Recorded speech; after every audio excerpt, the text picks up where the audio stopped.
Friends, आज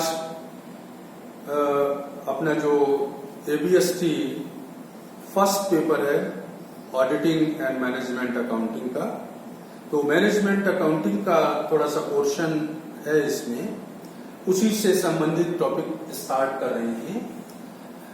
operating and financial leverages का, वित्तीय और परिचालन जो उत्तोलक होते हैं उसके बारे में चर्चा करनी है। तो आज चर्चा जो करूंगा मैं वो ऑपरेटिंग लीवरेज मीन्स परिचालन उत्तोलक के बारे में बात करूंगा। उत्तोलक या लीवरेज जो वर्ड है वो इंजीनियरिंग ब्रांच का शब्द है, जिसमें हम क्या करते हैं कि भार उठाने के लिए, वेट उठाने के लिए किसी एक ऐसे एंगल पर कोई सिस्टम सेट करते हैं जिससे कम लागत या शक्ति का प्रयोग करके आप अधिक भार को उठा सकें। लेकिन जब मैनेजमेंट में बात करेंगे तो यहां पर हमारा जो मतलब होता है वो ऐसी संपत्तियों और कोषों के प्रयोग से होता है जिनके लिए संस्था एक स्थायी लागत पे करती है। स्थायी लागत संस्थाओं को दो तरह से पे करनी होती है, एक तो फिक्स्ड ऑपरेटिंग कॉस्ट हो सकती है और एक होती है फिक्स्ड फाइनेंशियल कॉस्ट या स्थायी वित्तीय लागतें। तो ये जो फिक्स्ड कॉस्ट होती हैं, स्थायी लागतें होती हैं, चाहे वो ऑपरेटिंग की हो चाहे वो फाइनेंशियल हो, ये लागतें उत्तोलक का कार्य करती हैं। इनसे हम अपनी प्रॉफिटेबिलिटी को बढ़ा लेते हैं। तो अगर किसी संस्था में स्थायी लागतें नहीं है तो फिर वहां पर उत्तोलक नहीं माना जाएगा, चाहे वो फाइनेंशियल हो चाहे ऑपरेटिंग हो, लीवरेज की उपस्थिति नहीं मानी जाती है। तो उत्तोलक सामान्य दृष्टिकोण से हम कहें तो विक्रय में जो परिवर्तन आप करते हैं उस परिवर्तन की वजह से आपके लाभों में कितना परिवर्तन होता है उसका मापन करने के लिए किया जाता है या उसमें अभिवृद्धि करने के लिए इनका उपयोग किया जाता है। और फाइनेंशियल लीवरेज जो होता है वो परिचालन लाभों में जो परिवर्तन हुआ है उससे प्रति अंश अर्निंग में कितना परिवर्तन होगा, पर शेयर अर्निंग में क्या चेंजेस आएंगे, उसका मापने का एक तरीका है फाइनेंशियल लीवरेज। तो लाभों में वृद्धि या कमी आप जानते हैं दो ही कारणों से हो सकती है, स्थायी परिचालन लागतें और दूसरा स्थायी वित्तीय लागतें होती हैं। इसलिए लीवरेज को भी हम दो भागों में बांट के पढ़ते हैं। परिचालन से संबंधित लागतों के लिए ऑपरेटिंग लीवरेज परिचालन उत्तोलक, और वित्तीय जो स्थिर लागतें होती हैं उनके लिए फाइनेंशियल लीवरेज पड़ते हैं। पूंजी संरचना जब भी कोई संस्था अपनी बनाती है तो आप जानते हैं उसको कई तरह की पूंजी को इकट्ठा करना पड़ता है। और कॉस्ट के पॉइंट ऑफ व्यू से अगर मैं कहूं तो पूंजी दो तरह की होती है, fixed cost bearing capital and variable cost bearing capital. स्थिर लागत वाली पूंजी और परिवर्तनशील लागत वाली पूंजी। आप जानते होंगे स्थिर लागत वाली पूंजी का मतलब मेरा आशय है ऋण पत्र, डिवेंचर्स या लॉन्ग टर्म लोन्स या प्रेफरेंस शेयर्स जिन पे एक निश्चित प्रतिशत डिविडेंड देना होता है, इनको बोला जाता है स्थिर लागत वाली पूंजी। वेरिएबल कॉस्ट बियरिंग कैपिटल में इक्विटी शेयर्स हैं, रिजर्व सरप्लस हैं, तो वो परिवर्तनशील लागत वाली पूंजी कहते हैं आप उसको।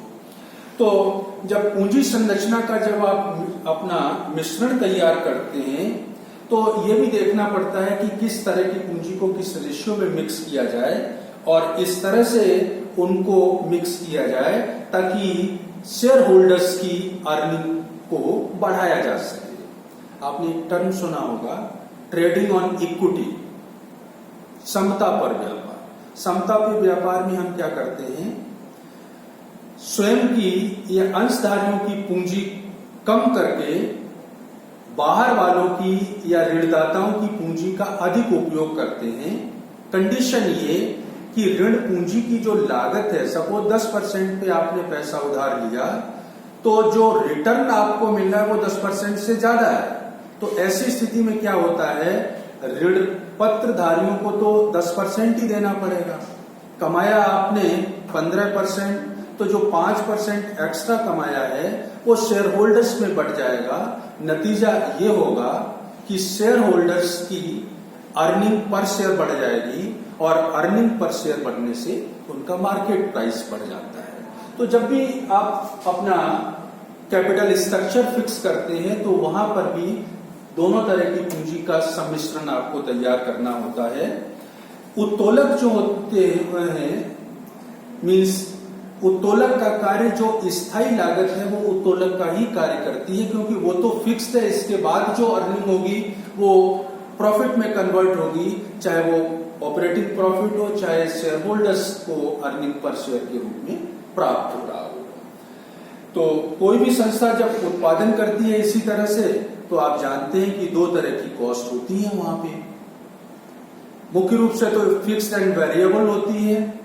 एक और थर्ड पार्ट आप कह सकते हैं सेमी वेरिएबल, अर्ध परिवर्तनशील लागतें। स्थायी लागतों का मतलब जिनका उत्पादन की मात्रा से कोई संबंध नहीं होता है, उत्पादन के बढ़ने या घटने पर वो अप्रभावित रहती है।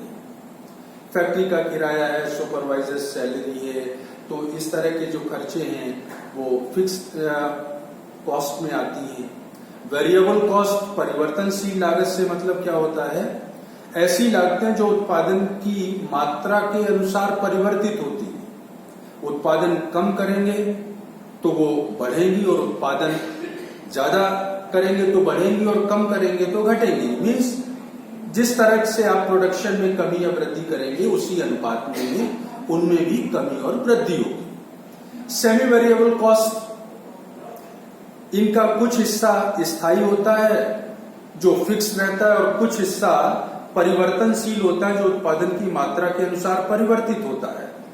तो अर्ध परिवर्तनशील जो एक्सपेंसेस होंगे उनको भी हम दो भागों में फिर बांट लेंगे। स्थिर वाला हिस्सा फिक्स कॉस्ट में जोड़ दूंगा एंड वेरिएबल वाला हिस्सा वेरिएबल कॉस्ट में जोड़ दिया जाएगा। तो जो फाइनेंशियल और ऑपरेटिंग लीवरेज का कंसेप्ट है वो स्थिर लागत पर निर्भर है।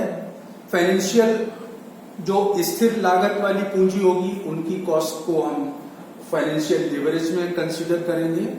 उत्पादन के दौरान जो परिवर्तनशील लागतों के अतिरिक्त आप जो खर्चा करते हैं या स्थायी लागतें होती हैं वो ऑपरेटिंग लीवरेज में उत्तोलक का कार्य करती हैं, उनके बारे में हमें चर्चा करनी होती है। तो किस तरह से आप कैलकुलेट करेंगे परिचालन उत्तोलक को, तो calculation of operating leverage, formula रहेगा contribution upon operating profit. Operating profit का मतलब प्रॉफिट या earning before interest and tax. Contribution में भाग देना है ऑपरेटिंग प्रॉफिट का या ब्याज और टैक्स से पहले का जो लाभ होगा उसका भाग देना है। और अल्टरनेटिव फार्मूला रहेगा कंट्रीब्यूशन का मतलब आप जानते हैं, कॉस्टिंग में पढ़ चुके हैं। अगर अंशदान या कंट्रीब्यूशन निकालना हो तो बिक्री में से परिवर्तनशील लागतों को घटा दीजिए, तो sales minus variable cost. Operating profit means earning before interest and tax को दूसरे फॉर्मेट में मैं लिख सकता हूं, कंट्रीब्यूशन में से फिक्स कॉस्ट को घटा दीजिए। शॉर्ट फॉर्म में लिखूंगा तो sales minus variable cost. Sales minus variable cost को बोलते हैं कंट्रीब्यूशन, और कंट्रीब्यूशन में से स्थायी लागतों को आप घटा दें परिचालन से संबंधित, तो वो कुछ बैलेंस जो आएगा उससे हम इसको डिवाइड कर देंगे और ये पता चल जाएगा कि परिचालन उत्तोलक कितना है। परिचालन उत्तोलक सपोज 2 है तो इसका मतलब क्या हुआ, बिक्री में अगर आप परिवर्तन 100 रुपए का करेंगे तो परिचालन लाभों में 200 रुपए की वृद्धि होगी, 2 गुना वृद्धि होगी। तो ऑपरेटिंग लीवरेज कैलकुलेट करने का जो फार्मूला है अपना वो ये रहेगा, कंट्रीब्यूशन अपॉन ईबीआईटी।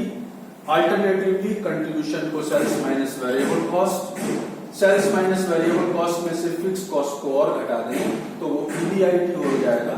और परिचालन उत्तोलक कितना है, मीन्स बिक्री में परिवर्तन का लाभ पर क्या प्रभाव पड़ रहा है परिचालन लाभ पर, वो आपको पता चल जाएगा।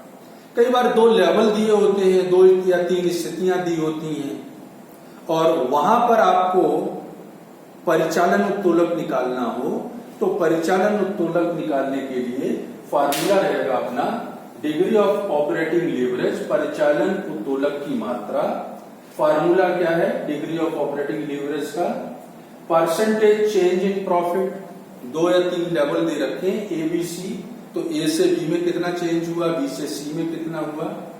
Percentage change in profit upon percentage change in sales, बिक्री में कितना प्रतिशत परिवर्तन हुआ है और लाभों में डिवाइड कर देंगे तो आ जाएगा परिचालन उत्तोलक की मात्रा। अल्टरनेटिवली आप इसको इस तरह से भी बोल सकते हैं, percentage change in EBIT, operating profit जो थे उनमें कितना परसेंट चेंज हुआ और बिक्री में कितना परसेंट चेंज हुआ, दोनों का निकाल के भाग दे करके डिग्री ऑफ ऑपरेटिंग लीवरेज आपको पता चल जाएगा। कई बार प्रश्न में ईबीआईटी का एक ही लेवल दिया जाता है, 2 या 3 स्तर नहीं दिए गए हैं, तो जो फार्मूला पहले लिखा हुआ था वही बेसिक फार्मूला काम में आएगा। डिग्री ऑफ ऑपरेटिंग लीवरेज निकालने के लिए कंट्रीब्यूशन में ईबीआईटी का भाग देते हैं। कई बार जब उत्पादक वस्तु का उत्पादन करता है तो उसको ये पता करने की आवश्यकता होती है कि हमारा ब्रेक इवन पॉइंट क्या है, कितनी इकाइयों या कितनी मात्रा में बिक्री करना आवश्यक है ताकि संस्था की स्थिर लागतों की पूर्ति की जा सके। परिवर्तनशील लागतें तो पूरी हो ही जाती हैं, स्थिर लागतों को या टोटल कॉस्ट को, वेरिएबल प्लस फिक्स को कवर करने के लिए कितनी मात्रा में इकाइयों का या कितने अमाउंट का विक्रय करना है, उसके लिए ब्रेक इवन पॉइंट आप एनालिसिस सेकेंड ईयर में पढ़ते थे कॉस्टिंग में। तो अगर प्रश्न में आपसे पूछता है बीईपी इन यूनिट्स तो फार्मूला आप जानते हैं, fix cost upon contribution per unit. Variable cost तो आप पहले ही कवर हो चुकी होंगी।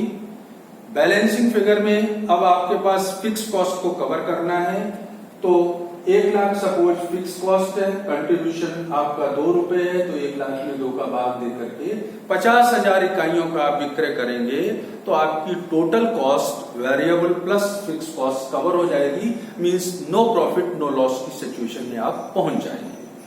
अगर इन अमाउंट पूछता है तो फॉर्मूला को लिखना होगा fix cost upon PV ratio.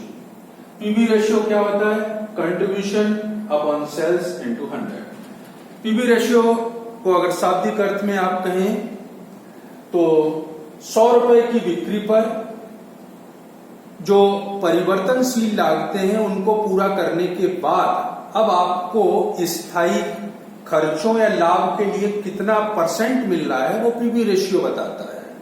तो अगर उत्पादक को आवश्यकता है कि कितनी इकाइयों का उत्पादन कम से कम करना चाहिए ताकि नो प्रॉफिट या नो लॉस की स्थिति बने तो वो इस तरह से ब्रेक इवन पॉइंट की गणना भी कर सकता है। तो आज के लिए जो पॉइंट अपना था परिचालन उत्तोलक का, मींस परिचालन से संबंधित अगर स्थिर लागतें हैं तो वो एक उत्तोलक का काम करती हैं। अगर परिचालन में स्थायी लागतें नहीं है तो उत्तोलक मौजूद नहीं होगा और जितनी ही फिक्स कॉस्ट ज्यादा होंगी, साथ ही ये ध्यान रखना है फिक्स कॉस्ट जितनी ज्यादा होंगी ऑपरेटिंग लीवरेज उतना ही ज्यादा होगा और जितनी फिक्स कॉस्ट कम होंगी वो लीवरेज आपका उतना ही कम माना जाएगा। फिक्स कॉस्ट और ऑपरेटिंग कॉस्ट, अगर फिक्स कॉस्ट जो है वो ऑपरेटिंग कॉस्ट से अधिक है तो उत्तोलक ऊंचा होगा और अगर फिक्स कॉस्ट आपकी ऑपरेटिंग कॉस्ट से नीची है तो आपका उत्तोलक नीचा माना जाएगा, विपरीत दशा में माना जाएगा। साथ ही अगर कंट्रीब्यूशन जो निकाला है आपने, सेल्स में से वेरिएबल कॉस्ट को घटाते हैं तो कंट्रीब्यूशन आता है। कंट्रीब्यूशन अगर फिक्स कॉस्ट से अधिक है तो फेवरेबल लीवरेज माना जाएगा, और कंट्रीब्यूशन फिक्स कॉस्ट से कम है तो लीवरेज नेगेटिव माना जाएगा, अनफेवरेबल माना जाएगा। तो कुल मिलाकर के ऑपरेटिंग लीवरेज परिचालन से संबंधित स्थायी लागतों का प्रयोग करके लाभ क्षमता को बढ़ाने के लिए किया जाता है, और कंट्रीब्यूशन अगर आपका फिक्स कॉस्ट से अधिक है तो फेवरेबल लीवरेज, अगर कंट्रीब्यूशन कम है तो वो अनफेवरेबल माना जाएगा। Fixed operating cost variable cost से अधिक है तो परिचालन उत्तोलन ऊंचा माना जाएगा, और विपरीत दिशा में इसके नीचा माना जाएगा। तो आज के लिए इतना ही। नेक्स्ट वीडियो में इसका सेकंड पार्ट फाइनेंशियल लीवरेज की बात करूंगा। तो आज के लिए इतना ही। Thank you.